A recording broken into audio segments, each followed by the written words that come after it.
Yannick, Oui, Pierre-Luc. t'es-tu excité au fait qu'on reçoive une Olympienne à Trois-Bières? Je suis. Regarde, je pense que Trois-Bières est un podcast d'excellence. Et quand on a des invités, mais la plupart des invités, comme je trouve, reflètent cette excellence-là. Mais quand quelqu'un a reçu des médailles pour cette excellence-là, je pense que c'est vraiment spécial, c'est vraiment cool, mais surtout approprié. Ouais, nous, on a été juste nominés aux Oliviers. Mhm. Elle gagne les prix, là. Ouais, c'est ça. Ben regarde, tu sais, Caroline Huard a gagné un prix. Là, on a Marianne Saint-Gelais qui est avec nous cette semaine, qui, elle, gagne des médailles. Je pense que ça pressent des grandes choses pour Trois-Bières en 2021. Exact. Et Yannick, avant tout, je pense que même si on gagne pas de prix, on réussit pareil je pense, faire notre travail comme il faut. Puis ça, c'est grâce à des abonnés Patreon. Ouais, ben, je considère, dans le fond, chaque abonné Patreon comme un prix. Oui, je pense que Euh, c'est toute une petite médaille d'or dans notre cœur. Oui, oui, absolument. Alors, on va remercier certains d'entre eux, car on les aime beaucoup. Alors, un gros merci à Matt Faneuf, à Éric Pelletier, Joanny Duval, Gilbert Rousseau, Félix Poisson, Tom Howell, Alexandre Rondeau-Champagne, JD, Eileen McCall, Jean Côté, Émile Brabant, Patrice Lambert, Ghislain Duguay, Maxime Cahouette, Martin Brisebois, Alexandre McGrath, Jadosaurus, ainsi que Philippe Marcotte. Mais aussi, on aimerait ça remercier des nouveaux abonnés de la semaine. Alors, un gros merci à Nadia Lévesque et à Raphaël. Oui, et cette semaine, sur Patreon, on va faire un clandestin, moi, puis Yannick. On va prendre Oui. des rendez-vous de plein de choses par rapport à mon livre que j'ai annoncé, mais aussi plein d'autres nouvelles dont on a parlé avant sur le clandestin. Ah oui, puis Et juste de la vie en général et plein de trucs du genre. Là. ben oui, Yannick va avoir manqué son premier trois bières au complet bientôt. Fait que vous allez Et, voir ça aussi pourquoi c'est arrivé.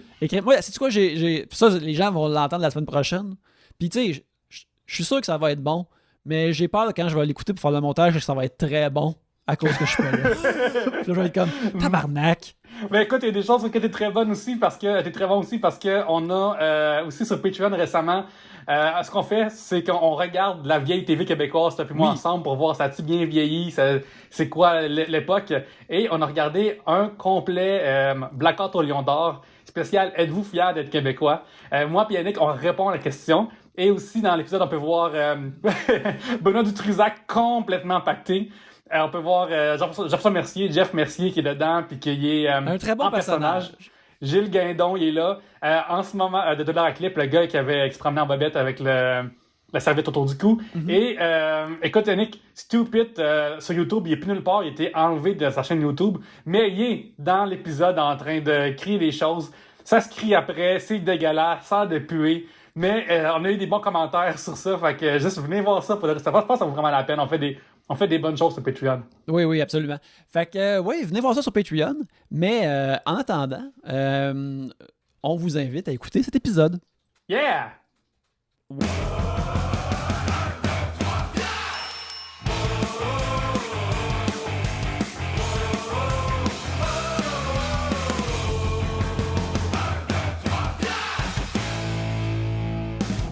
Bienvenue à Trois-Bières, l'émission où on parle des sujets que vous nous envoyez. Là, dans le breuvage, le fonctionnement est bien simple. Premièrement, ici, dans ce sac, il y a les sujets que vous nous avez envoyés. Et lorsqu'on pige un sujet, vous entendez ceci.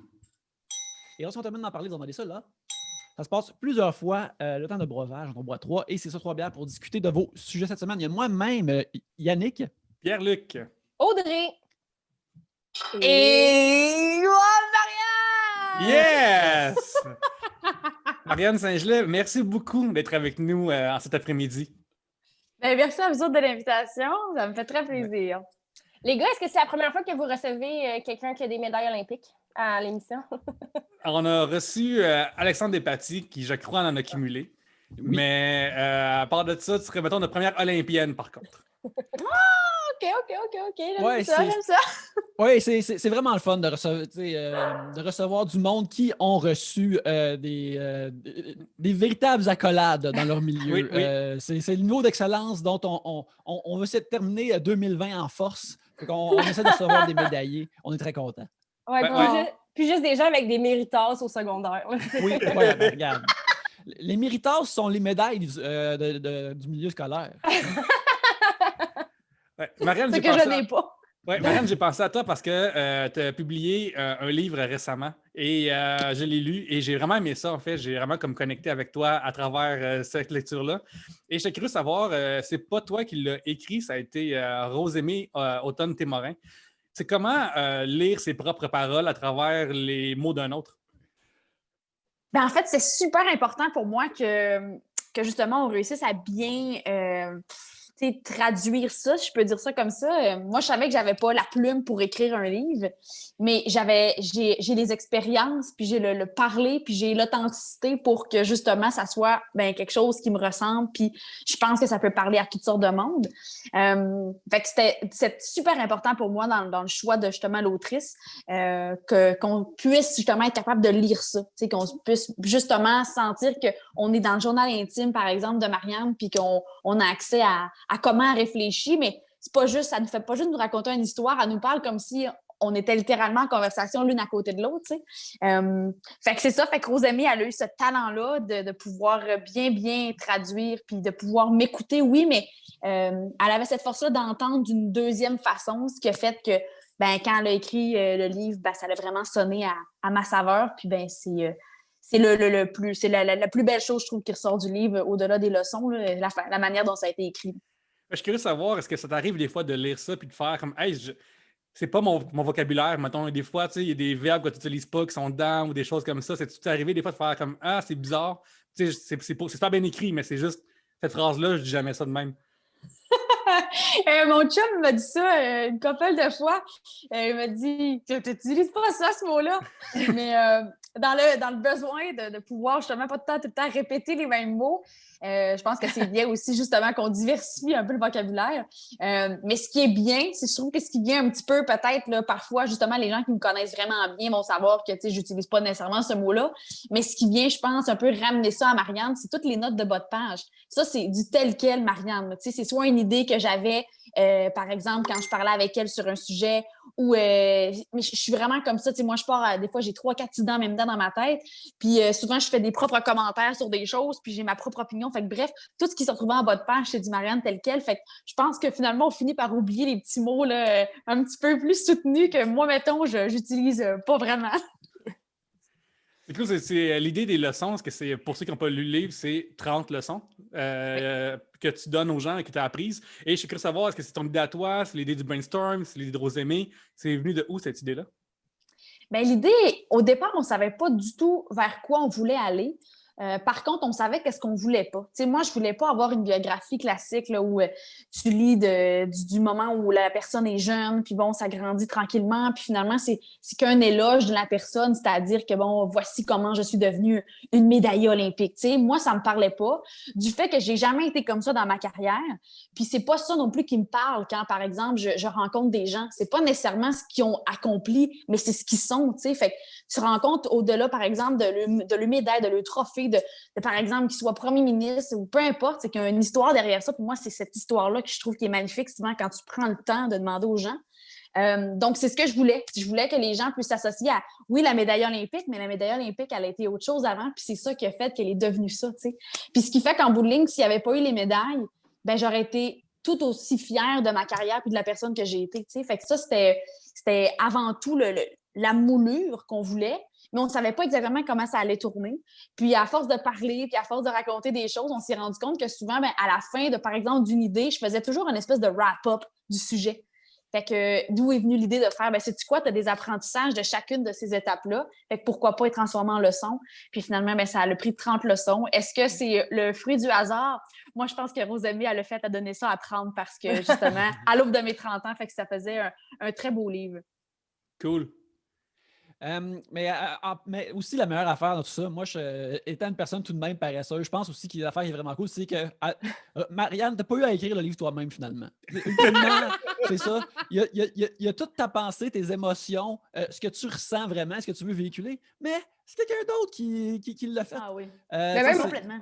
Oui, puis même en tant que lecteur paresseux, tu n'as pas besoin de lire de façon linéaire, tu peux comme sauter de leçon en leçon, fait que c'est pas...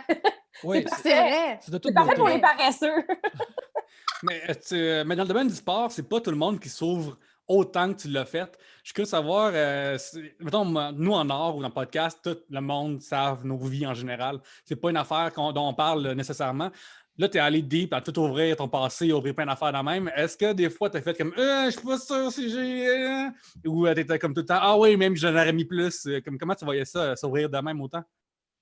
Bien, il y avait un souci de vouloir, premièrement, pas nécessairement. Le but n'était pas nécessairement de tout raconter. Le but était de le raconter pour qu'on puisse vraiment on puisse bien comprendre en bout de ligne la leçon que j'avais tirée. Tu sais.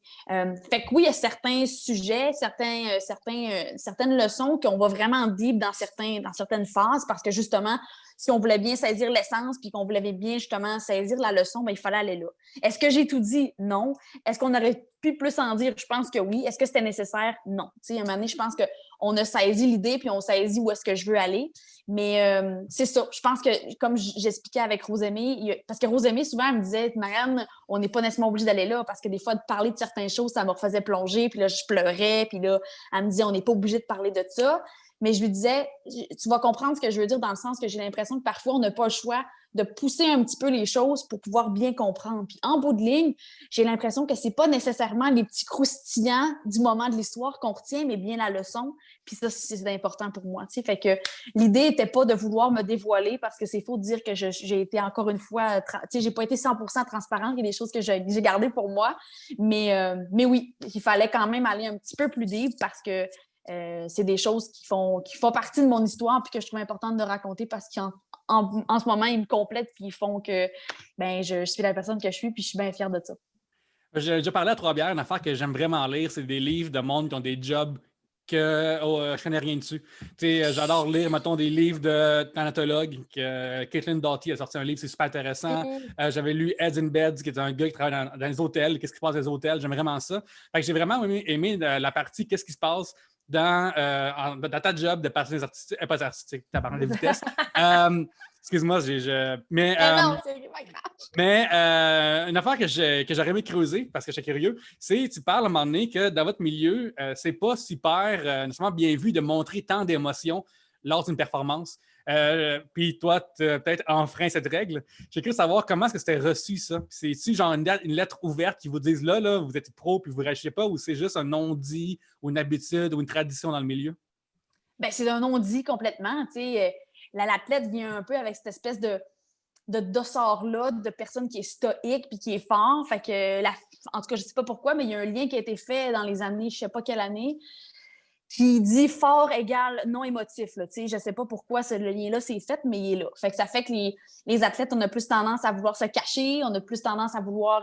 Puis tu sais, même les athlètes qui vont célébrer la victoire, il y en a très peu. Souvent, c'est un petit moment de oui, on va se serrer les mains, on va aller faire une accolade de notre entraîneur, mais ça reste là. C'est très rare qu'on vit vraiment un moment de joie, là, tu sais. Fait que oui, est-ce que j'ai outrepassé ça? Peut-être. Parce qu'à un moment donné, ça fitait juste plus avec moi. Bonjour, mon chien Robin. Oui. Pas de problème, Robin, c'est chaud. Mais c'est ça, fait qu'à un moment donné, on dirait que moi, ça fitait juste plus à comment j'avais envie d'être, puis comment j'avais envie j'avais envie de célébrer, j'avais envie de dire aux journalistes que j'étais déçue, puis que ça me faisait de la peine, tu sais. C'était tellement un gros tourbillon, puis quelque chose de tellement lourd à l'intérieur de moi que j'avais pas le choix de le dire, tu sais. Puis oui, moi, je pense que c'était bien reçu parce que je le faisais à ma manière, dans le sens que j'essayais pas de camoufler rien, j'essayais pas de cacher.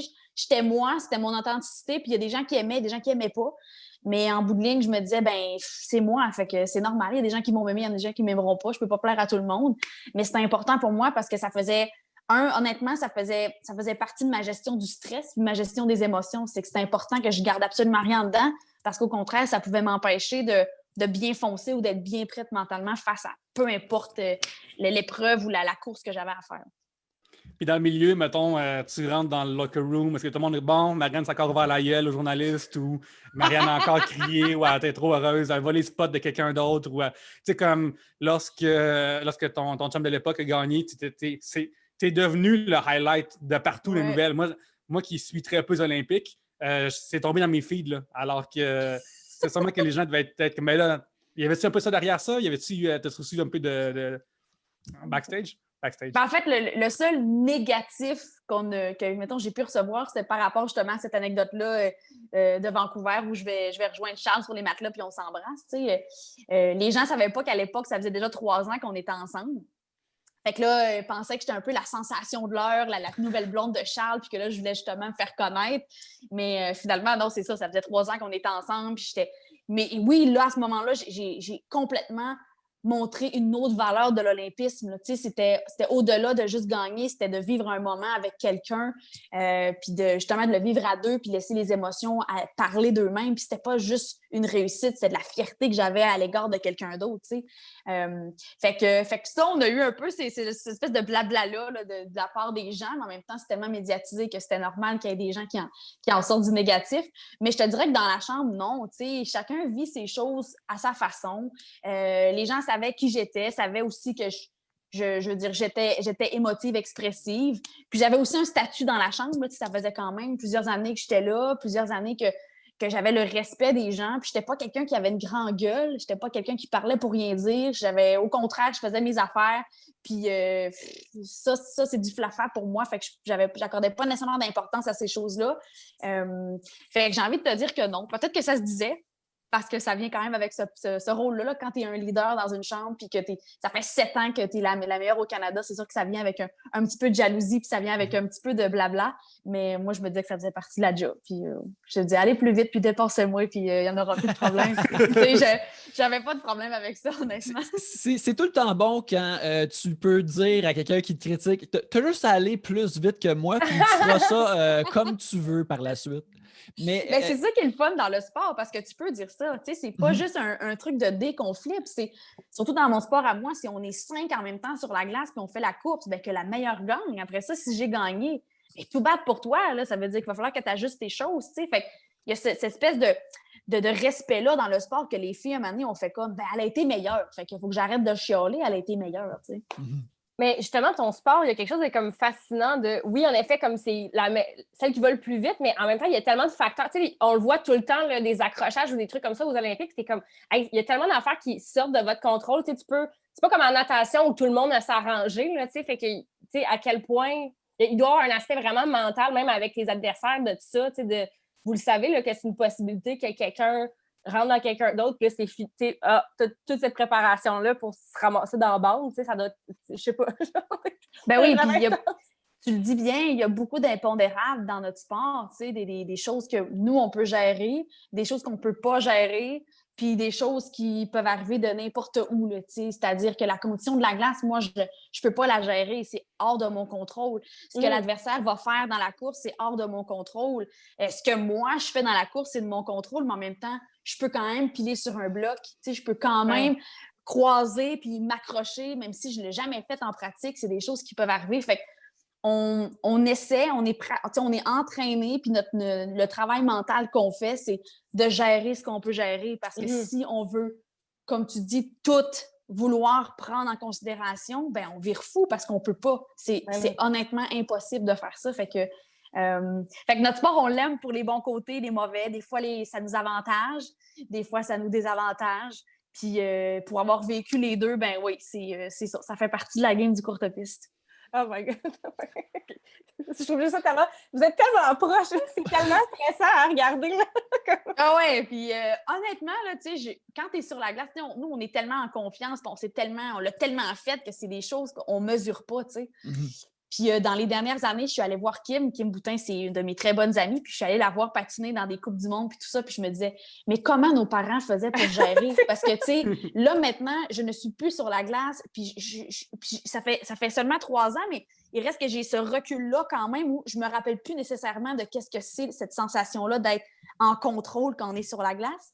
Fait que, honnêtement, là, je la regardais, puis je stressais, puis je me disais, mon Dieu, mais est-ce qu'elle est bien? Est-ce qu'elle est préparée? Puis là, je faisais une pensée à ma mère qui, pendant 18 ans, mon Dieu, m'a vu 3 fois aux Olympiques, gagner, mais tomber plusieurs fois au lutter. Fait que, ça devait être terrible pour un cœur de maman. Imagine la passe où tu voulais pas gagner, où tu te laissais un petit peu aller. À quel point qu'en plus de ça, il y a comme, on a tout mis, puis la Marianne, elle sabote elle-même, là. Tu comprends? Tu sais, c'est vraiment plus... C'est triste, mais c'est beau en même temps qu'on puisse en tirer des conclusions. Mais c'est triste justement, de mesurer plus tard ce qu'on aurait pu accomplir quand on était jeune. Je ne suis pas en train de dire que j'en aurais 1000 des médailles, mais je suis en train de dire que la carrière aurait pu être différente. Mais encore là, on ne le sait pas, parce que c'est ça, on ne sait pas. Là, peut-être que des fois, les choix qu'on pense qu'on fait qui sont bien, en bout de ligne, auraient mal viré plus tard. Ça devient tellement difficile de tracer cette ligne-là. Mais oui, pour ma mère, je me dis, la pauvre maman qui voyait le potentiel de sa fille, puis elle se devait juste à dire, elle va se réveiller un moment donné, elle va se réveiller, elle va y aller.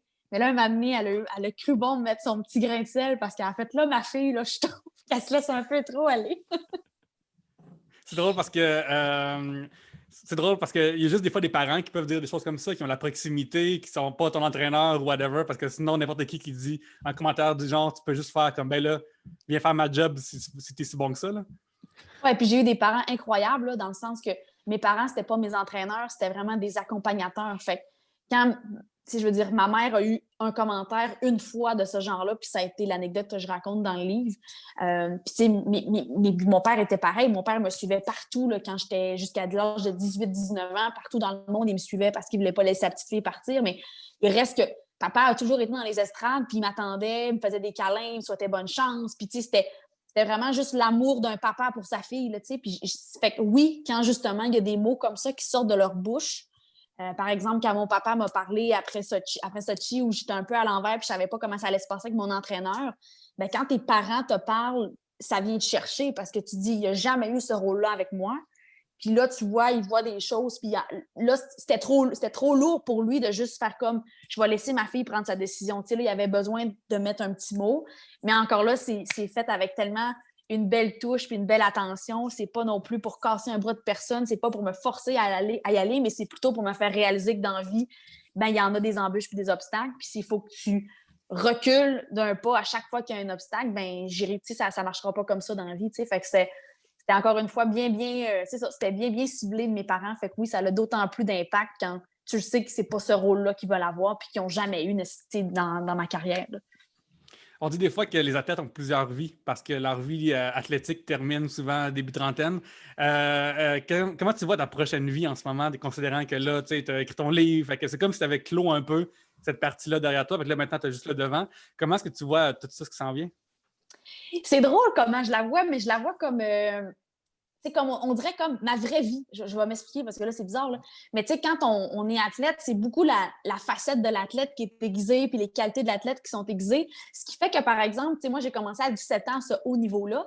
Fait que j'ai l'impression que la vraie, mettons, en fait, la vraie Marianne, la Marianne qui aurait dû, mettons, par exemple, qui aurait suivi un cours normal, tu sais, qui aurait fait du cégep, l'université, qui aurait eu un métier, puis là, je sais pas, peut-être qu'elle aurait déjà 3 enfants, la Marianne à 30 ans, tu sais, je le sais pas si elle avait pas fait de sport. Fait que, tu sais, on dirait que c'est cette femme-là que je laisse aller pour les prochaines années, tu sais. Fait que c'est drôle parce qu'il y a plein d'affaires que je vais apprendre à connaître. Tu sais, j'en parle dans mon livre, par exemple, la relation avec mon corps. Tu sais, je ne sais pas quel corps j'aurais dû avoir si je n'avais pas été un athlète. Tu sais. Fait que là, c'est tout de plein de petites choses comme ça qui sont là puis qui sont placées depuis quelques mois, mettons. Là, puis que là, je laisse aller complètement. Fait que je te dirais que c'est vraiment la vie de la femme. Fait que de la vraie Marianne qui aurait... En fait, de la Marianne qui aurait pas eu un parcours, par exemple, de type olympique. Là. Fait que c'est bien excitant parce qu'il y a bien des choses que je pense que je vais apprendre, tu sais, along the road, là, que je sais pas encore. Fait que c'est qui est le fun. C'est que c'est une vie qui commence à 30 ans,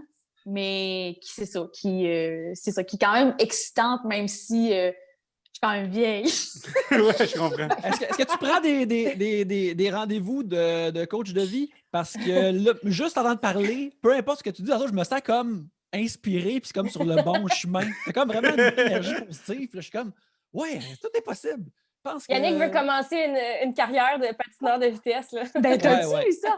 Mais t'es pas le seul qui me dit ça, mais honnêtement, je veux pas te casser ton fun, mais ça m'intéresse pas. Parce que dans le sens que... Qu'est-ce qui va arriver à ma vie, Marianne? J'en ai besoin. Mais écoute-moi bien. Moi, je trouve que ça, là, c'est tellement un cheminement qui est personnel, là, dans le sens que, oui, je suis une bonne communicatrice. Fait que c'est pour ça qu'en ce moment, ce que je dis, puis ça vient te chercher parce que la façon dont on te voit, la façon que je m'exprime, aussi, le fait aussi que je parle en apprentissage, ça vient beaucoup, beaucoup chercher les gens. Les gens, en ce moment, c'est ce qu'ils aiment entendre. C'est que l'être humain n'est pas parfait, puis on est tanné de voir ce style de moule-là sur les internets de monde parfait, puis de nos estis de vie parfaite. Excusez, j'ai sacré. Mais dans le fond, finalement, il n'y a jamais personne qui est parfait dans la vie. Fait qu'on dirait que de parler sous forme d'apprentissage, puis de gens qui font des erreurs, puis qui se réchappent, puis que la vie n'est pas finie parce que il t'arrive un gros changement dans ta vie, ben ça vient beaucoup, beaucoup parler aux gens. Fait que je pense que c'est ça, c'est la façon dont j'ai de communiquer les choses qui viennent chercher les gens, parce que il y a quelqu'un qui m'a déjà demandé si elle pouvait avoir une consultation avec moi. Puis là, j'ai dit « Ouais, non, c'est pas vraiment ça ma job, là! » Tu devrais répondre à la place « Comment t'es prête à mettre là-dessus? » Puis là, après, tu vois si ça vaut la peine. Mais non, mais maintenant, tu peux dire, lis mon livre, toutes mes leçons sont là-dedans. Là, puis... Ben, c'est ça, je vais les référer au livre. Tu as tout à fait raison. C'est pas bête, ça. C'est ça, en format numérique ou en format physique, un cadeau parfait pour les fêtes. Tu sais. Puis ça se lit bien. Je sais pas, toi, Pierre-Luc, là, tu l'as lu en combien de temps, là, mais Très rapidement. Ben oui, tu sais, j'ai des gens qui m'écrivaient et qui me disaient, tu sais, en 193 pages, là, ça peut se lire assez vite, là. Les gens commençaient à lire, puis finalement, au bout de 3 heures, ils l'avaient fini parce que ça se lit bien, puis les chapitres sont des fois plus longs, mais il y en a qui sont, tu sais, quand même courts. Fait que c'est ça se lit quand même bien. C'est une petite lecture douce, mais bien plaisante. En plus, là, il n'y aura pas de salon du livre, je pense. Peut-être en 2021, ça se pourrait. Fait que tu ne pourras pas aller signer les livres des gens qui vont t'apporter ça. C'est la partie plate, je te dirais, de tout ça, parce que j'aime beaucoup rencontrer les gens, puis j'ai l'impression que c'est ça qui manque en ce moment pour que tout ce lancement de livre-là soit complet, là. J'ai des gens qui m'ont écrit qui voulaient avoir des signatures de livres, mais c'est pas possible dans le moment parce que là, où je les envoie, ces livres-là, pour les signer, les renvoyer. Fait que c'est tellement difficile. Fait que oui, on se croise les doigts pour 2021, puis c'est sûr que si un salon du livre, je vais être là. C'est sûr, je vais être là, puis les gens viendront me voir avec plaisir. Très bon. Hey, on va commencer avec des sujets. Ça part! Ça part. Ben, regarde, la conversation est bonne. Tu sais, aussi, pour te dire, Marianne, des fois, les sujets, ça arrive qu'on divague. C'est tout à fait correct. C'est tout à fait accepté. Alors, j'ai un sujet d'une personne qui s'est nommée seulement Stex. STEXX. Alors, voilà, c'est quelqu'un qui vit sur Internet, qui nous demande si vous deviez habiter à l'étranger pour 1 an, où cela serait-il? On assume qu'on vit dans un monde où il n'y a pas de pandémie et on ne peut pas dire comme je vais aller à Melbourne parce que là, ils ont contrôlé ça puis c'est correct. Ou en Corée à cause de ça. Là, Je comprends. On fait semblant que cette question-là a été posée en 2019. C'est ça que oui, on est en 2019. On est en 2019. Puis 2020 n'arrivera pas, là. Genre, il n'y aura pas de pandémie. Pas comme, hey, je m'en vais à Rome, ça va être nice, l'Italie, ça va être le fun. On est en décembre 2019, on vient d'aller voir Cats au cinéma. Tout va bien, le futur est beau. Ben moi, j'aimerais ça aller vivre en Islande. Je suis quelqu'un de bien de nature, bien connecté avec tout ça, là. Puis je devais partir en Islande l'année dernière, faire un voyage, puis finalement, les plans ont changé. Mais ouais, les volcans, l'espèce de glace. Moi, j'aime le froid. Je veux dire, j'ai grandi dans les arénas, fait que le froid, ça me fait pas peur. Fait que ouais, j'essaierais ça, les Vikings, tout le kit, là, cette espèce d'histoire-là, ça me fait bien triper. Fait que j'irais vivre 1 an, là, moi. Mais le froid, c'est pas peur, mais pareil, comme ça fait chier ou genre, c'est comme, c'est correct, là. Comme tu sais, les moins 40 là, que tu peux avoir, surtout en région, quand tu vas voir tes parents, est-ce que c'est terrorisant ou c'est juste comme, c'est comme ça, tu sais?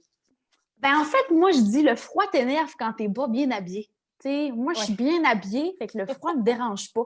Puis le moins 40 du Lac-Saint-Jean versus le moins 40 de Montréal, il est pas mal moins chiant parce que ici, c'est humide, puis au lac, c'est sec. Fait que ton moins 40, là, à part faire bien de la boucane, là, il n'est pas si pire que ça. Fait que ouais, je pense que je réponds souvent au monde, ben habille-toi. C'est ça, tu vois le monde à moins 40, ils n'ont pas de manteau, ils n'ont pas de mitaine, ils sont comme moi, j'ai frette, mais c'est sûr.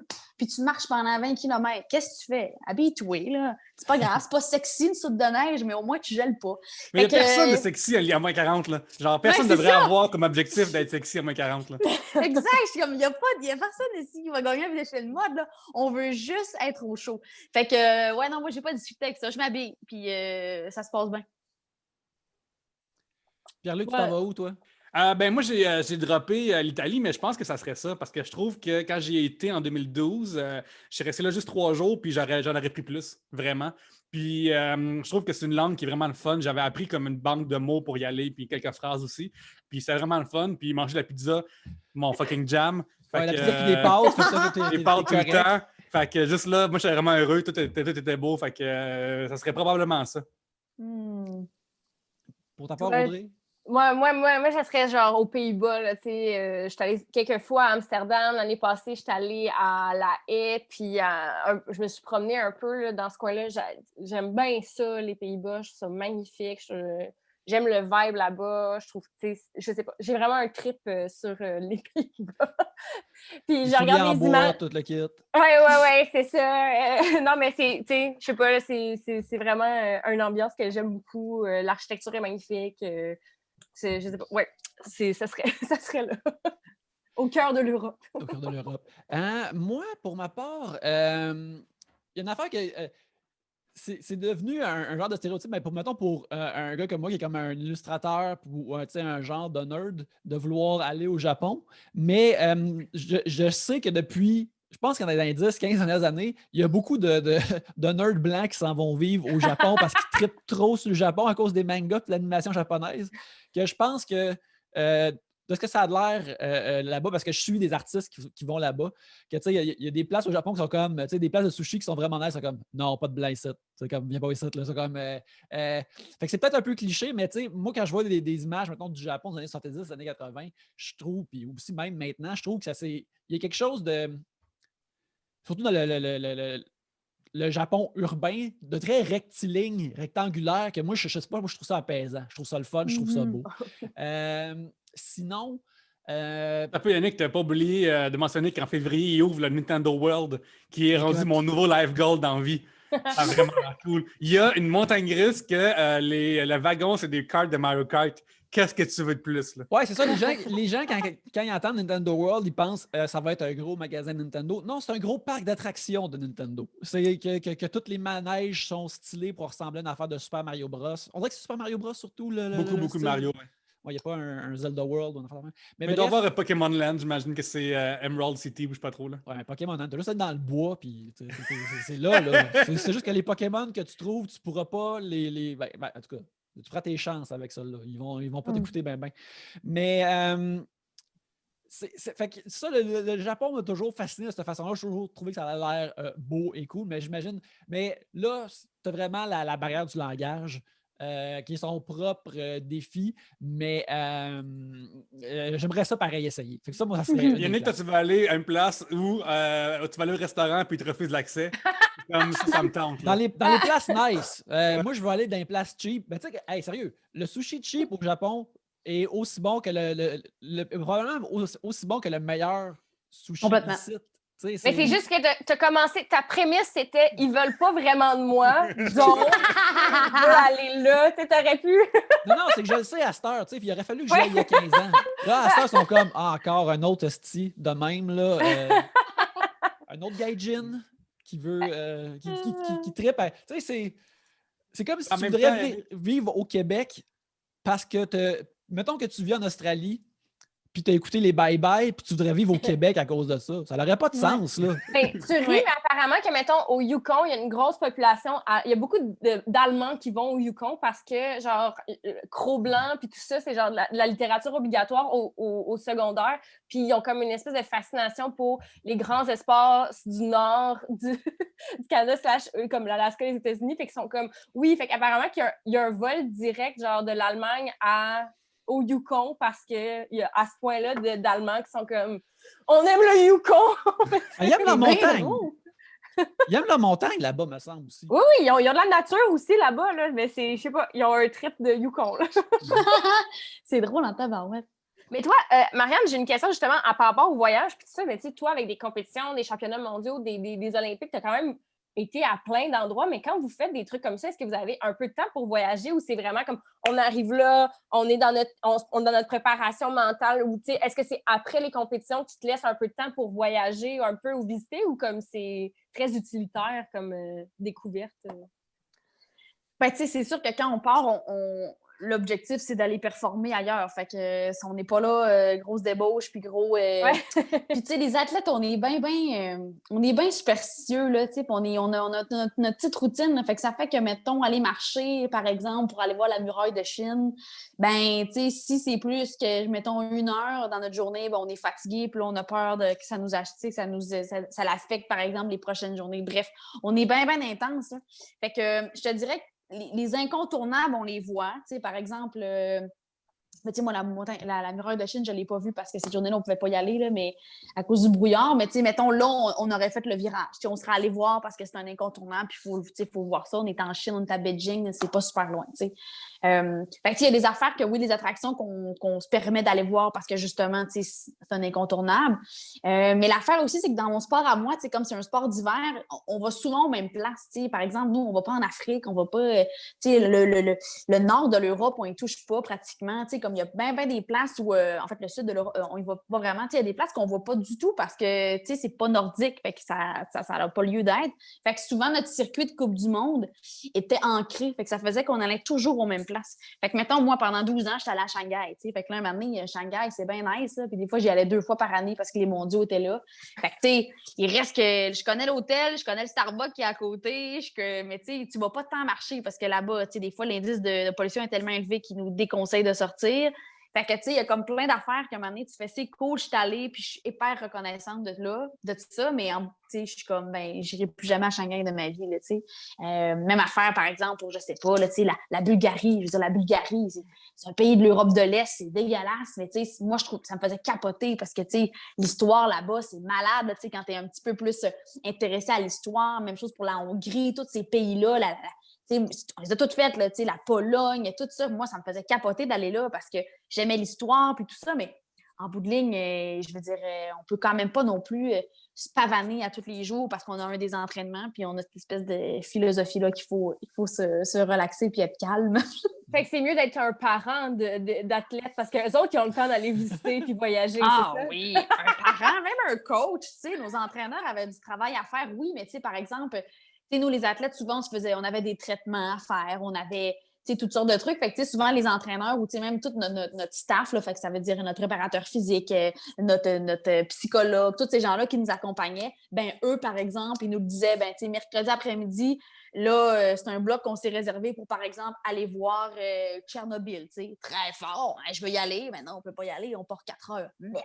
Fait que tu sais, eux autres, oui, pour eux autres, c'est vraiment fascinant. Puis même que parfois, ils retardaient leur date de retour parce que, mettons, ils voulaient rester une journée de plus dans ce pays-là quand nous, on s'en allait, on retournait à la maison, par exemple. Fait que c'est sûr que pour des parents puis pour le staff, c'était intéressant aussi quand même.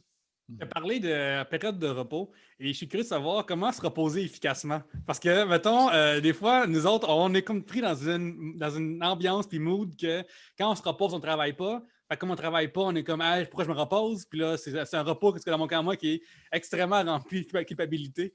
Comment est-ce que tu fais pour te reposer efficacement quand ton but, c'est d'être la première, la meilleure au Canada, puis la meilleure sur la Terre même? Mais en premier, c'est te faire comprendre que la récupération, c'est un élément clé pour ta performance. Parce qu'au début, on comprend pas ça. On comprend que justement, c'est plus t'en fais, mieux c'est. Mais à un moment donné, ça te rattrape puis tu te mets à comprendre que c'est ça. T'arrêter, prendre une pause, ça fait autant partie de ta préparation physique puis ta préparation mentale. Puis souvent, ben c'est ça qui va faire en sorte que, justement, tes jambes, ils vont bien aller sur la glace. Fait que là, ton mental va bien aller, puis tu sais, ça s'enclenche tout ça, là. Fait que c'est ça. Fait que vraiment, il faut que tu comprennes que ça fait partie de l'équation pour performer. Puis après ça, ben, c'est de trouver les solutions pour toi qui t'aidaient. Tu sais, comme nous, on avait toutes sortes de petits processus, de petits protocoles là, qu'on pouvait essayer pour s'aider. Fait que chacun avait son protocole différent. Il y en a qui c'était, par exemple, un massage pour vraiment sortir ce qui avait de pas bon dans les jambes. Moi, je faisais des bains froids, des bains de glace. J'avais des protocoles où je faisais froid, dépendamment du cycle puis de la journée. Il y en a qui c'était des espèces de gros comment ça s'appelait ça? En tout cas, c'était des espèces de gros trucs là, que tu te mettais dans les jambes, puis ça faisait ça te serrait les jambes. Après ça, je ne me rappelle plus comment ça s'appelle, mais eux autres, ils faisaient ça. Tu sais, il y a tout plein de protocoles. Des fois, c'est juste de faire du vélo, c'est juste d'aller courir un petit peu. Tu sais, il y en a plein. On avait toute notre façon à nous de récupérer. Puis on l'appliquait selon, justement, la période d'entraînement, si c'était difficile ou pas. Puis on conservait ça aussi.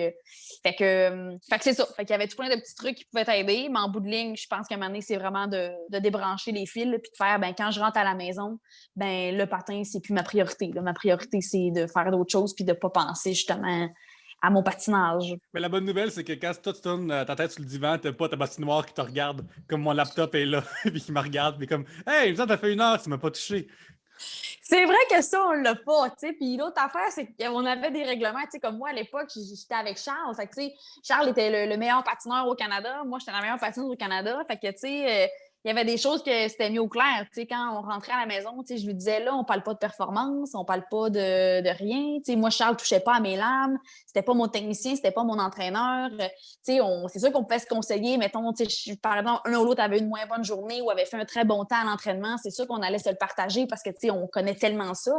Mais à un moment donné, il y avait une coupure qu'il fallait faire parce que on est tellement... Puis, tu sais, on a fait une coupure, mais encore là, je me rends compte que c'était pas suffisant parce que, tu sais, ça m'a rattrapé les années plus tard. Mais tout ça pour dire qu'on essayait quand même d'avoir une espèce de semblant d'équilibre dans ce qu'on avait parce que on était tellement submergés par le sport qu'à un moment donné, ça te prend autre chose. T'sais. Fait qu'on essayait de respecter le non-patin à la maison. Qu'est-ce que vous faites? Qu'est-ce que tu fais quand tu décroches? T'es-tu genre, j'écoute Netflix ou genre, je peinture des trucs miniatures ou je collectionnais les trains? Ou, on dirait que c'est comme, ça doit tellement prendre la place dans ta vie, le passage, qu'après ça, c'est comme, OK, je décroche maintenant, quoi, je cuisine ou, tu sais, c'est quoi le... Moi, j'aimais beaucoup faire du casse-tête. J'aime encore faire du casse-tête. Là. Je trouve que c'est tellement un moment où mais pour vrai, que ma tête là, est zéro en action. Là. Je suis pas capable de penser Marianne? Combien de morceaux? C'est des 1000 morceaux. Puis là, éventuellement, je vais peut-être monter, là, mais je trouve que 1000, là, c'est bien, c'est bien, là, tu sais. Fait que ça me permettait, puis c'est con, là, mais c'est un peu une figure de style, mais ça m'a toujours permis, on dirait, là, de placer mes choses aussi, là, là, une pièce à la fois. On dirait que je me construisais, peu importe ce que je fais dans ma vie ou peu importe l'étape qui se passait, là, on dirait que ça me faisait bien de faire un casse-tête parce qu'on dirait que j'avais comme... en ce moment, c'est le bordel. Là. Il y a des pièces partout. Puis après ça, au bout de quelques semaines, là, au bout de quelques jours, ça va ressembler à quelque chose de concret, cette affaire-là. Fait qu'on dirait que j'étais capable de l'appliquer dans ma vie au quotidien. Fait que ça, j'aime encore très ça, faire ça. Puis sinon, c'est sûr que je suis une amatrice, je suis une cinéphile. Là. J'adore les films. Mais tu sais, j'écoute souvent les mêmes parce que j'aime bien ça. Je sais, je connais le film par cœur, mais j'aime ça le réécouter parce que je connais où je vais rire, le personnage, qu'est-ce qu'il dit, qu'est-ce qu'il fait. Fait que je suis j'aime bien ça regarder un film. Là. Ça me sort complètement de mon cadre là, plus strict. Là, puis lorsqu'ils sortent des films reliés au patinage, mettons I, Tonya ou des choses comme ça, est-ce que tu as envie de les regarder ou ça te donne pas envie de les regarder parce que tu veux décrocher? Non, j'aime ça. J'aime ça regarder des espèces de biographies ou des films inspirés d'eux. J'aime bien ça. Je suis allée voir il y a pas longtemps Nadia Butterfly. Catherine Savard, je la connais très bien. Ariane, un petit peu moins, mais on s'est côtoyés à l'INS et tout ça. Fait que, puis moi, ça m'a refait vivre des émotions que j'ai adorées. Là, j'ai pleuré 3 fois dans le film, puis des larmes que j'aurais pas pu retenir parce que justement, ça me replongeait dans mon quotidien à moi. Je veux dire, c'est quelque chose d'entendre, par exemple, une foule crier, mais pour moi, ça veut dire autre chose que pour mon chum qui l'a écouté. Fait que c'est ça. Ça m'a vraiment ramené à des bons souvenirs. Fait que non, ça me dérange pas du tout d'en regarder. Puis au contraire, je trouve que ça illustre les athlètes, c'est une vie qui est peu conventionnelle. Puis je trouve ça le fun qu'on la raconte parce qu'en bout de ligne, on vit tout à peu près la même affaire. Puis on arrive à peu près tout au même dénouement, c'est-à-dire cette transition-là qu'on dirait qu'on a peur de faire parce qu'on en parle comme si c'était la grosse fin du monde, puis comme si ton monde allait s'écrouler, le monde allait s'écrouler, tu sais, mais c'est ça, il y a d'autres façons de le voir, puis je trouve que Nadia Butterfly, ça a un petit peu illustré ça, mais en même temps, c'est beau de voir ça parce que il y a d'autres histoires qui existent, tu sais. Fait que non, j'aime bien ça. Mais quels sont justement, mettons, ton top 3, les films que tu retournes souvent, que tu écoutes, peut-être pas en boucle, là, mais que tu réécoutes fréquemment, là, c'est lesquels des préférés? Oh mon Dieu, c'est lequel? Ben, tous les films avec Jennifer Aniston, là, moi j'aime bien ça. Là. Fait que, tu sais, ben, c'est toutes des comédies, là, souvent. Ouais. Là, tu sais, Oh. Mon Dieu, qu'est-ce que j'ai écouté récemment avec elle? Ah, ben là, j'ai écouté le film avec Vince Vaughn, là. Ah, mon Dieu, c'est comme, c'est le Break-Up, je pense, Break-Up en anglais. C'est The Break-Up. Elle a fait Ouais. aussi Murder Mystery récemment avec Avec le Adam Sandler. Sandman. Oui. Ouais, mais moi, j'écoute ces affaires-là, là, tu sais, où je sais le film par cœur. Là, j'ai écouté aussi le film avec J.Lo l'autre jour, là, elle se fait inséminer, puis elle veut des enfants, mais finalement, elle rencontre l'homme de sa vie, là. En tout cas, ça me fait rire. Toujours des affaires bien drôles là-dedans. Mais ouais, moi, j'écoute c'est des films de filles drôles, mais que tu sais d'ailleurs comment l'histoire va finir, tu sais d'avance. Mais ça me fait bien rire, puis c'est mon petit cœur de fille qui aime bien ça, le romantisme. Mais c'est comme les sites pleins nouilles du cinéma. Genre, c'est comme réconfortant, c'est chaud, tu sais que c'est quoi ça va être, c'est dans le fun. Ouais, Mais puis quand tu tombes sur une vraiment bonne, t'es comme oh shit. Yes, Là, je veux récréer ça le plus souvent possible. Mais là, t'es chanceux parce qu'on est dans le temps des fêtes. Puis dans le temps des fêtes, tu sais, il y a une version noëlée de ces films-là. Qui, là, c'est à la poche pleine, à toutes les postes. C'est vraiment écœurant. Mais moi, j'en ai vu très peu de ce genre de films-là. Fait que je pense que je vais absorber ça en décembre. C'est peut-être mon projet de cinéma de décembre. Mais c'est oui. Tu sais, sur Netflix, il y a comme la section, des fois, ils font comme Watch It Again, mais souvent, mettons, tu scrolls, puis des fois, je suis comme, ah, c'est tous des bons films, c'est juste la section Watch It Again, puis je suis comme, oh non, comme Netflix, tu me connais tellement. Je vais juste écouter un film que je connais déjà. Des fois, tu cherches.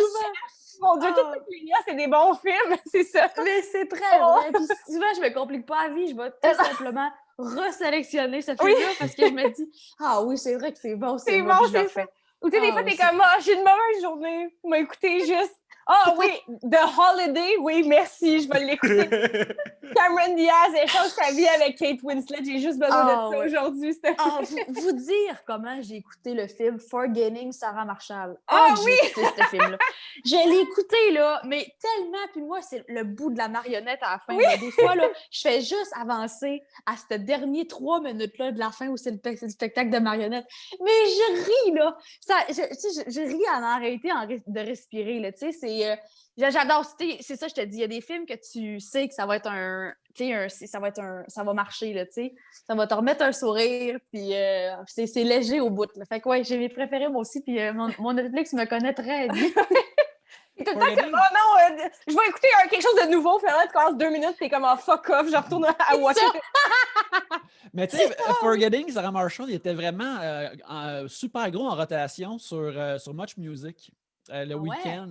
Puis, fait que, je te dirais que dans les 5-7 dernières années, Forgetting Sarah Marshall, c'est un des films que j'ai vu le plus en petits bouts. En bout, parce que tu sais, tu pognes un bout, c'est comme, moi, l'écouter 15-20 minutes au moins, tu sais, t'as rien à faire. Fait que là, puis là, 20 devient comme peut-être 35. J'ai comme, non, c'est vrai, j'ai des affaires à faire. Fait que là, tu le fermes. Mais j'ai comme 6 revisionnements de Sarah Marshall en différents morceaux dans les dernières années parce que ça te pogne. Écoute. Il est tellement ça donne le goût d'aller à Hawaï, en tout cas, ce film-là. Oui, Complètement. Ça, c'est une évidence que pour les acteurs, c'est comme un... peut-être le film, c'est peut-être pas un Oscar, mais 3 mois en Hawaï, là. Yes. C'est ça. Ben, c'est ça. Veux-tu faire ce film de Noël vraiment qui était pas bon? Pas sûr. Veux-tu le faire à Hawaï? Ouais. Je prends. Mary Aloha, ben oui, je vais y aller, je vais le faire. Anta Aloha, avec plaisir!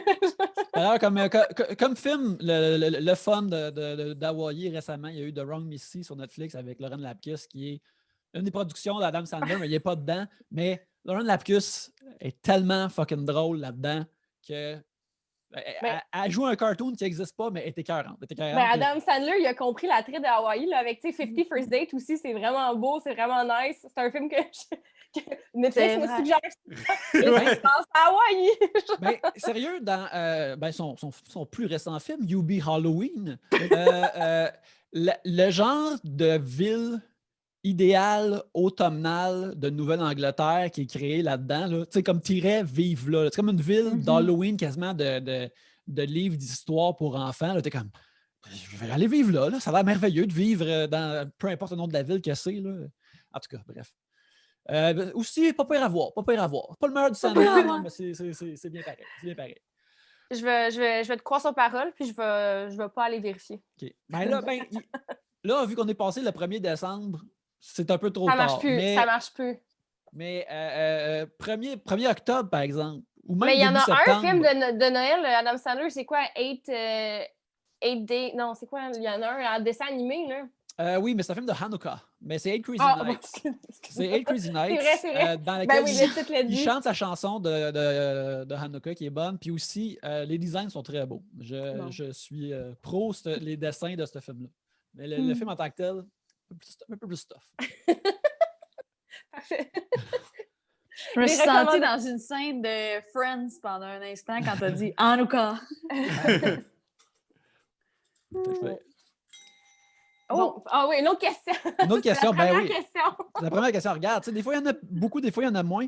L'autre question que j'ai pigée, c'est une question de Mathieu Poirier, qui est notre co-conspirateur de National Nation, à Pierre-Luc et moi. National Nation, qui est le podcast où on parle de lancer compte original. Toujours disponible sur Internet. Allez écouter ça. Écoutez ça pendant les fêtes. Non, c'est vrai. J'allais dire comme en blague, ignorez votre famille pendant le temps des fêtes en écoutant ce podcast-là, mais c'est plus une option. On est tous pognés entre nous autres pour les fêtes. Fait que c'est ça. Bref, Mathieu nous demande quels sont les ingrédients idéaux dans une pizza parfaite. Mais avant de commencer ça, je vais vous, vu que Mathieu, c'est mon ami, je vais vous faire un petit récapitulatif. C'est que Mathieu a gagné un concours chez une chaîne de restaurants qui fait de la pizza.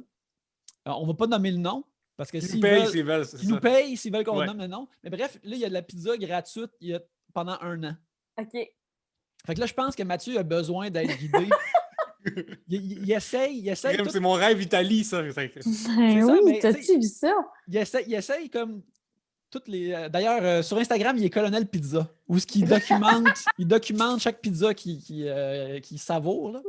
Fait que je pense que Mathieu, il est peut-être à la recette d'une combinaison inouïe de pizza que lui, il n'a pas encore essayé et qui n'est pas sur le menu du Mike's. Fait que est-ce qu'on a des idées pour lui? Est-ce qu'on a une combinaison, un ingrédient qui devrait être Yannick l'a nommé, la compagnie, moi Ouais, aussi. tu viens de le dire. Ouais, gratuitement, là. On va le biper. Mm. On va le biper. Ouais. Ben moi, je vais lancer un pavé dans la mort, là, mais je vais avec un autre débat. Mais moi, je suis une grande fan de pizza hawaïenne. Fait que moi, ça serait ça. Je me commande de la pizza hawaïenne. Oui, parce qu'il y a eu un gros débat, là, pour ou contre les ananas dans la pizza. Là. Ben, moi, je suis pour. Si tu me demandes 3 toppings sur une pizza, je vais faire. J'en ai juste besoin de 2, du jambon et de l'ananas. Voilà. Il y a du monde qui C'est capote scandale. à cause de ça, mais c'est bien correct de la pizza hawaïenne. Moi, quand j'en ai mangé, je suis comme ah, c'est bien. C'est pas si pire. Je capote pas. Peut-être qu'il y a de la pizza qui est. Peut-être que c'est meilleur quand tu le manges en salle versus quand c'est livré. Peut-être que je sais pas, ça chauffe ensemble, c'est moins bon, mais bref. Livré, c'est très bon. C'est très bon. Ok, ouais, toi, t'es pro Hawaii. Ouais, je suis je suis pro Hawaii, pro pizza Hawaii. Ouais. Non, toi, tu... Même si c'est ontarien, mais Ouais. À quel point que l'Ontarien qui a nommé ça à hawaïenne, il a comme jamais voyagé de sa vie. milité Là. à Hawaï. Ouais, c'est ça. C'est sûr, ça. Marianne, toi, est-ce que tu as une idée d'ingrédients idéaux sur une pizza? Moi, je suis pas tellement essayeuse de patente. Là. Tu sais, je suis plus. J'ai ma recette, puis c'est celle-là que j'essaye tout le temps, puis je suis pas tant game d'à changer. Puis je suis vraiment pas originale, c'est-à-dire que c'est la margarita. Fait que c'est vraiment sauce tomate, fromage, basilic. Des fois, tu peux mettre des petites tomates, là, parce que, mettons, mais c'est straight de même. C'est vraiment poche. Écoute, Ben des fois, non, des classiques, un c'est classique. souvent, des classiques bien exécutés, c'est meilleur que des choses compliquées Ouais. qui ont été ratées. Ah ouais, c'est tout le temps ça. Je suis pas capable de changer. Toi, Pierre-Luc, toi aussi, tu étais très traditionnel dans tes. Dans ta Oui, pizza. moi j'ai été très longtemps à manger quasiment uniquement de la pepperoni fromage pendant très, très, très longtemps. Qu'on appelait, moi et mes amis, de la pep fro. Ça, c'est vraiment plus simple comme code. Et là, je suis rendu all dress parce que je me fais croire que c'est plus santé. Là. Mais c'est juste dans mon mind. Ça, c'est. C'est juste moi qui me. Je veux dire, il y a des légumes de plus. Il y a des légumes de plus, il faut le dire. Exact. Je pense pas que ça c'est balance quoi que ce soit. Fait que, Non. OK, Audrey et Marianne, je pense qu'on devrait se dire qu'est-ce qu'on devrait ordonner à Pierre-Luc qu'il rajoute pour sa prochaine pizza? Sur sa pizza all dress? Sur sa pizza all dress, la prochaine pizza, il est tenu par le serment du podcasting, vu qu'on va d'ajouter quelque chose de nouveau sur sa pizza. C'est qu'est-ce qu'il devrait rajouter? Des petits piments bananes? Petit piment banane, moi, j'aille pas ça. Sur une pizza, c'est bon. Oui. Sur une all dress, y a-tu des olives? Est-ce que On dirait que j'ai La plupart jamais... du temps, non. Sur cette recette que personne connaît, là. OK, ben, des olives, c'est bon aussi. Je pense que je vais aller pour les olives parce que là, Olives Oui, bon, c'est ça. je vais laisser le propriétaire du Pizza Max à côté de chez nous décider pour moi quel genre d'olive ça va être. C'est lui le chef après tout. Ah ben oui, ça, c'est tu lui vrai. diras. Ah, tu lui diras. Ah, c'est pas bête. Moi, j'aime OK, beaucoup... Olive. Oh, ben oui, excuse, vas-y. Moi, je suis allée dans le brainstorm, Marianne, mais tu sais, vas-y. Non, mais je suis d'accord. Parce que dans le fond, il n'y a pas grand-chose que tu peux ajouter pour essayer de garder une certaine cohésion là, sur ta pizza. Regarde, moi, je pense à ça. Fait que le piment fort, c'est sûr, mais là, après ça, moi, j'en mets pas parce que j'aime pas ça. Mais l'olive, tu sais, dans l'aspect santé, légumes, voilà. Ouais, ça continue, là. Ta petite olive, ça peut pas être bête. Justement, toi, Marianne, en tant qu'athlète, t'étais très longtemps, ta nutrition très, très, très, très vérifiée, très cherchée, tout ça. Comment est-ce que tu sens la liberté de ta prochaine vie qui s'en vient de pouvoir justement indulger dans la poutine tant que tu veux, il n'y a pas de conséquences vraiment sur tes performances à venir? Je te dirais que pour mon alimentation, ça n'a pas beaucoup changé là, parce que justement, tu sais, ça a tellement été un mode de vie que maintenant, c'est comme ancré, puis c'est sûr que là, maintenant, je fais pas de régime, c'est-à-dire que je compte plus mes calories, puis je compte, tu sais, ça, on s'entend.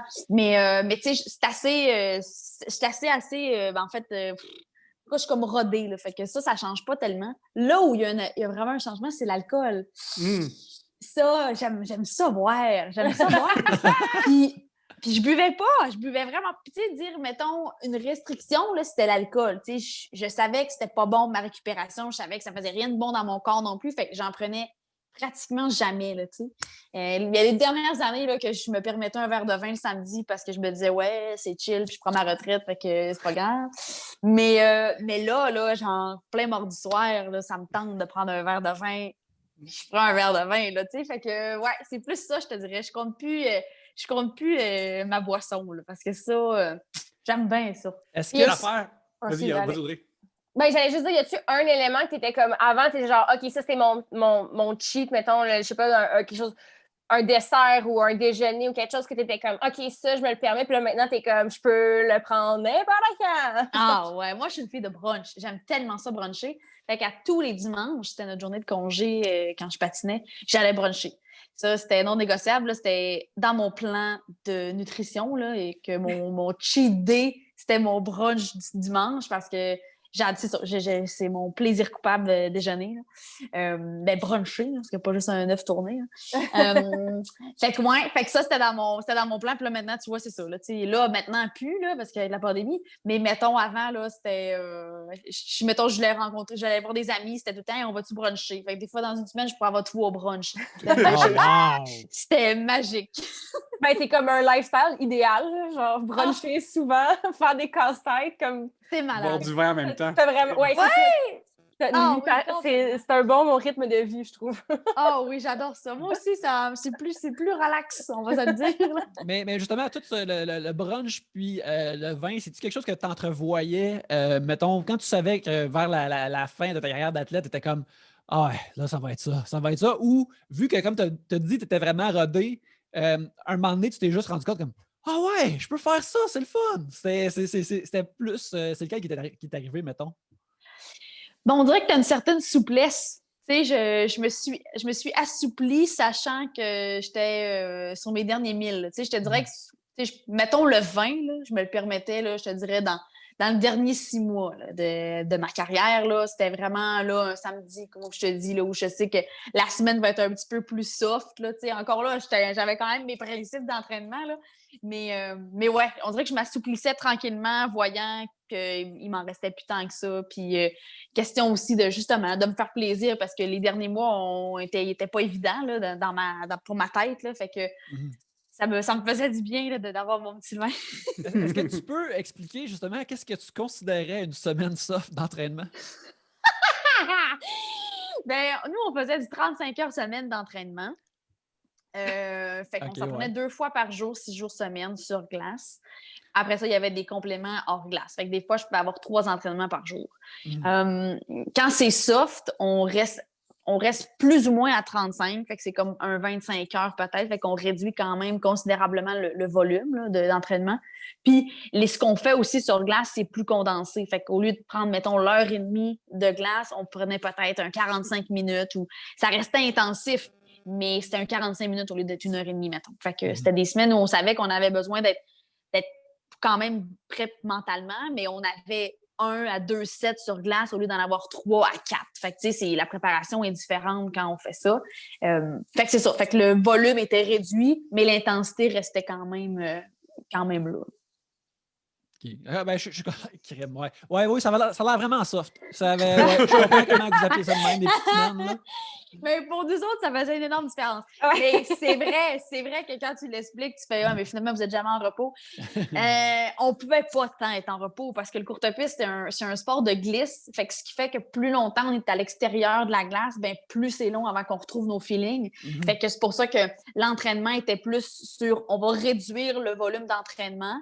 On va vous enlever des journées d'entraînement, mais on ne peut pas vous enlever des semaines d'entraînement parce que si vous êtes 1 semaine, 2 semaines sans toucher à de la glace, quand vous allez revenir, il faut recommencer le travail au complet. Fait que c'est ça. Fait que ça ne va pas juste avec notre forme physique. Là. On est des êtres qui sont tous très, très en forme, mais le contact avec la glace, c'est vraiment pas à négliger. Fait que c'est pour ça qu'on avait c'est différent, par exemple, qu'avec d'autres sports. Là. Mais justement, j'ai une question par rapport à comme votre sport versus les autres sports. Quand vous arrivez aux Olympiques, vous êtes comme la délégation canadienne, fait qu'il y a des sportifs de toutes les compétitions. Y a-tu comme un espèce, c'est un peu comme dans les orchestres musicaux, il y a comme oui, on le sait bien, les cuivres, ils boivent beaucoup. Il y a comme des espèces de comme clichés selon quel instrument tu joues, mais y a tout ça par rapport aux autres sports, de comme ouais, les patineurs de vitesse, on sait bien, ou ouais, vous êtes genre les compétitions jugées, mettons le patinage artistique ou la luge, vous êtes comme là, pas un lugeur qui s'en vient me jaser. Y a-tu comme une espèce de hiérarchie ou comme des clichés ou des. C'est quoi vos rapports aux autres sports? Genre? Ben, en fait, en sport d'hiver, il y a une particularité, c'est qu'il y a 2 villages, tandis qu'en été, il y a un seul énorme village. C'est parce que nous, on a les sports de montagne puis les sports de coast qu'on appelle. Fait que toute la gang de ski, de luge, de bobsleigh, ils sont toutes dans la montagne en haut. Puis nous, en bas, sur la coast, ben, c'est patin artistique hockey, nous autres. Il y a aussi le curling. J'essaie de regarder les différentes glaces qu'il y a. Là. Le long piste aussi, patinage de vitesse longue piste. Fait qu'on est comme beaucoup tous les sports qui ont des espèces de centres, des arénas. Fait qu'on est moins, premièrement. C'est des villages qui sont un petit peu plus petits, mais qu'on est moins d'athlètes. Puis non, parce que ce qui arrive, c'est que c'est ça qui est bien fait, je trouve. C'est que, par exemple, le ski acrobatique, eux autres, ben, leurs Olympiques se passent dans les 3-4 premiers jours des Olympiques. Après ça, ben, ils font le party pendant 10 jours, tu sais. Là, on les a pas dans notre village, fait qu'on est bien contents. Fait qu'eux autres, ils restent en haut puis ils se pètent la face. Fait que nous, on est un sport en courte piste, tout comme le patin artistique, le curling, le patinage de vitesse, de longue piste et le hockey, où on est échelonné pendant tous les jeux. Fait que, tu sais, bon, à moins, par exemple, l'équipe de hockey se fasse sortir dans la première ronde, ce qui est pratiquement impossible parce que le Canada, on est très bon. Mais ce qui fait que si tu suis la courbe normale, puis même en courte piste, je peux t'éliminer aux 500 mètres, mais il reste que je vais revenir sur le 1000. Donc, je peux pas non plus me péter à la face parce que j'ai gagné ou j'ai perdu. Fait que c'est ça. Fait qu'on est tous, le Coast Village, on est tous des sportifs qui s'échelonnent sur le 2 semaines. Fait que ce qui fait que c'est très rare que tu vas voir des gens qui vont se péter à la face, là, à part, par exemple, des gens, justement, qui avaient une seule épreuve aux Olympiques, puis là, ils l'ont fini, ben là. Mais en même temps, il y a vraiment cette espèce de respect-là, de compréhension, de on est là pour performer, puis on a envie de faire des résultats, fait que respectons-nous entre athlètes. Mais peut-être que oui. Fait que ceux qui veulent se péter à la face, il faut qu'ils aillent dans le village en montagne. Puis c'est possible de faire ça, c'est possible de prendre un autobus, puis de monter en montagne, puis d'aller là, puis en même temps, la remise de médailles, puis tout ça, ça se passait en montagne, par exemple, à Pyeongchang. Fait que il y a quand même des choses que, oui, on n'a pas le choix de faire, là. Mais en bout de ligne, je te dirais que c'est assez respectueux, là. Les égards de conduite, il y en a très peu, là, puis quand il y en a, ben c'est puni. Fait que on n'est pas invité non plus à faire ça. Mais c'est ça, mais vu que tu es échelonné, tu peux pas non plus, tu C'est pas comme certains sports qui peuvent, genre, ah, mes compétitions sont finies, fait que je suis allée voir la finale de telle affaire, puis là, tu peux pas tant faire ça, toi, c'est ça? C'est ça qui est push. On a là où c'est plaisant, c'est qu'on partage la même glace que le patin artistique. Fait que les journées où nous, on est en action, le patin ne l'est pas et vice-versa. Ce qui fait que notre passe pour rentrer dans l'aréna, elle est valide aussi pour aller voir du patin artistique. Fait que ça, on n'avait pas besoin de demander des billets pour aller voir. Parce que les athlètes, comment ça fonctionne, on peut demander des billets à l'interne puis en avoir. Fait que, y a certains événements de patin artistique que j'ai pu voir parce que, justement, ça fitait avec mon horaire ou le lendemain, j'avais rien ou...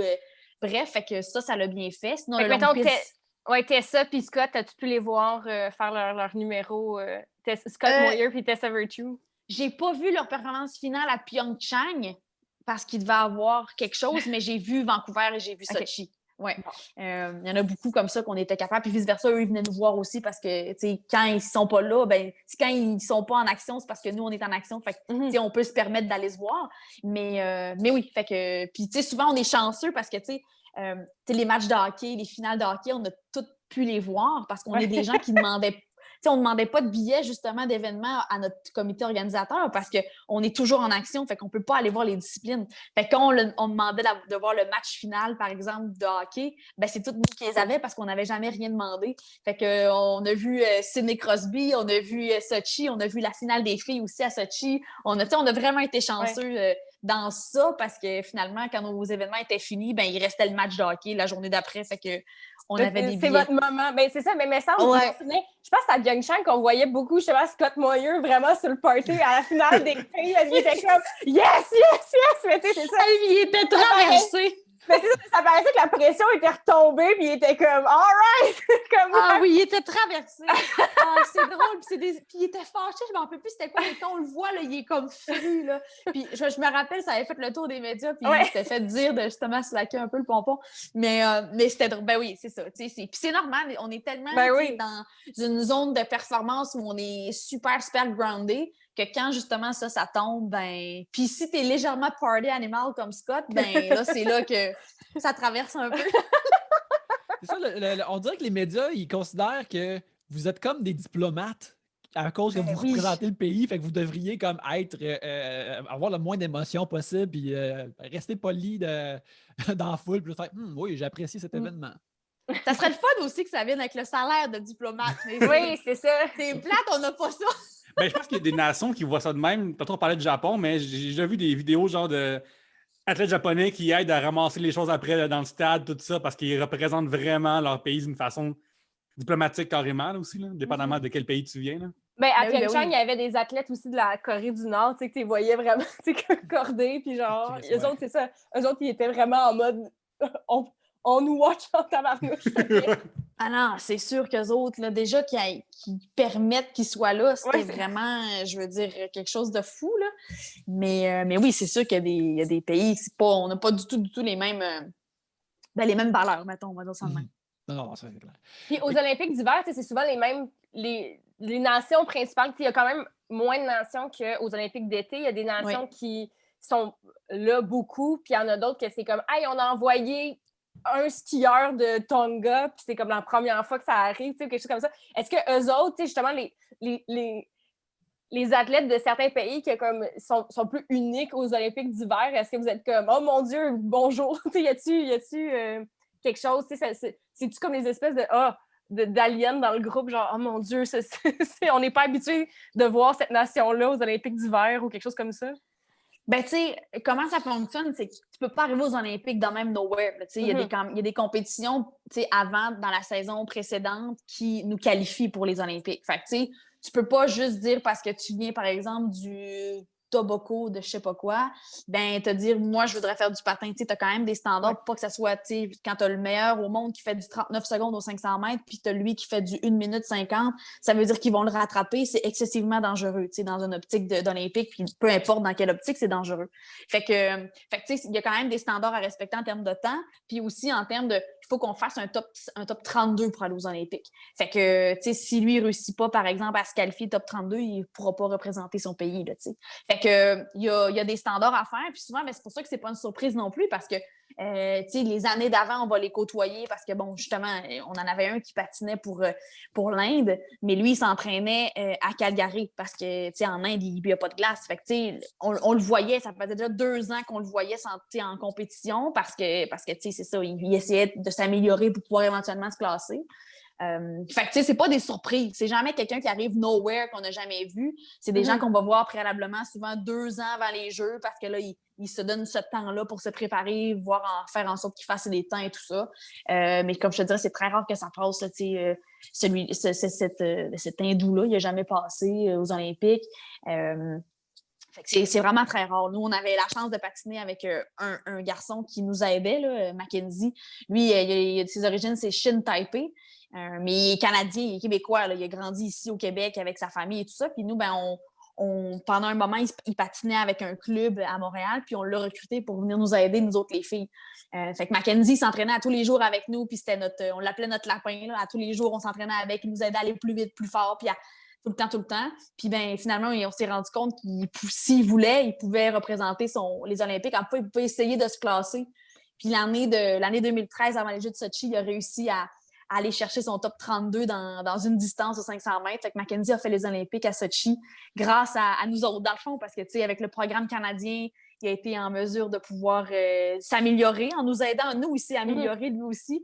Fait qu'il a représenté la Shin Taipei à Sochi. Fait que il y en a des belles histoires comme ça, mais c'est ça, c'est quand même assez rigoureux parce que justement, on ne veut pas voir un nowhere là, qui, pourrait se blesser les autres athlètes, puis on ne veut pas non plus que notre sport ait l'air d'un sport de clown. Là, fait que... parce qu'en plus, tu as déjà vu des qualifications, je pense au hockey féminin, des games de 82-1, tout ça, puis personne ne gagne vraiment dans ces qualifications-là, je pense. Je pense que j'ai déjà vu ça passer, mais ça peut me tromper aussi. Hein. Mais c'est dur de faire la cote dans n'importe quoi. Puis ça prouve aussi que le sport, c'est pas si facile que ça. C'est au même titre que moi, je pourrais pas juste me présenter à une audition pour auditionner pour un rôle dans un théâtre. Je veux dire, c'est des techniques, ça s'apprend. Ça veut pas dire que c'est impossible, mais ça veut dire que c'est quand même une technique, puis il y a des années de préparation, il y a de l'expérience là-dedans. Fait que c'est aussi, on veut pas non plus dénigrer le sport, on veut pas empêcher les gens de faire du sport puis d'aller aux Olympiques, mais c'est sérieux, là. C'est une compétition pour le sport amateur qui est notre Coupe Stanley. Là, la médaille olympique, pour nous, c'est ce qui est le plus gros. Moi, je peux pas aller chercher plus que ça dans le sport amateur. Fait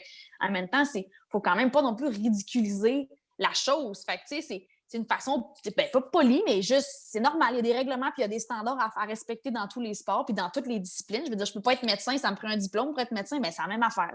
Mais pourquoi tu dis le mot amateur? C'est pas genre, il me semble que rendu aux Olympiques, le mot amateur, ça pique plus, il me semble.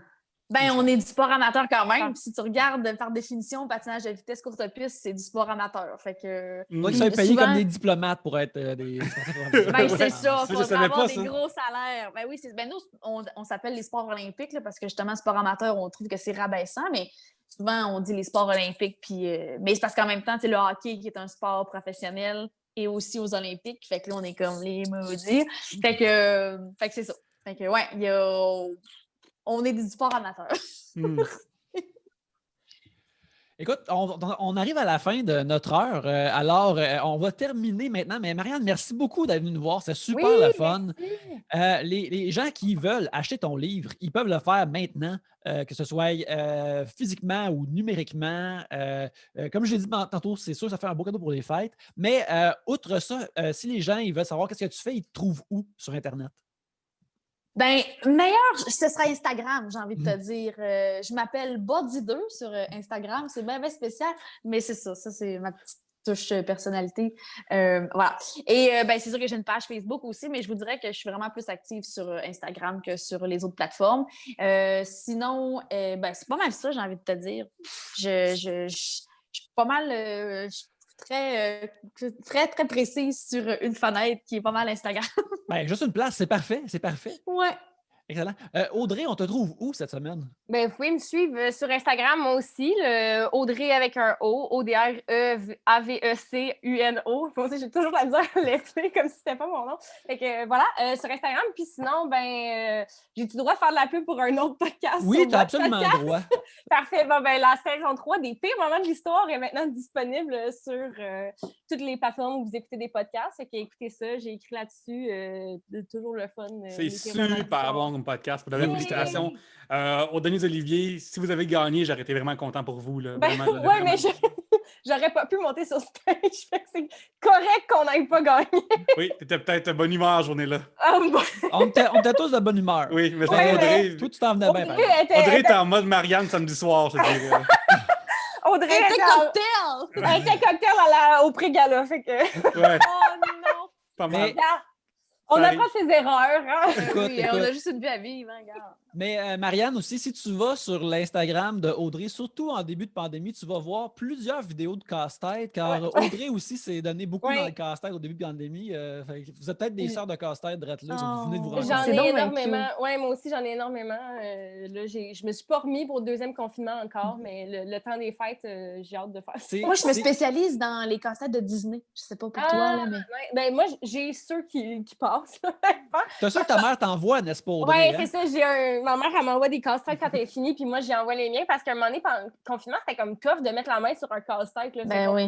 on prenait ceux qui passaient, puis j'ai reçu 2 casse-têtes 3D d'une amie. Fait que Oh! je vais avoir un gros temps des fêtes. Comment tu trouves ça, Ben le oui. 3D? Est-ce que tu trouves que ça prend beaucoup de place pour rien ou c'est plus facile? Ben, c'est Que sûr. de mémoire, c'est c'est sûr plus que... facile.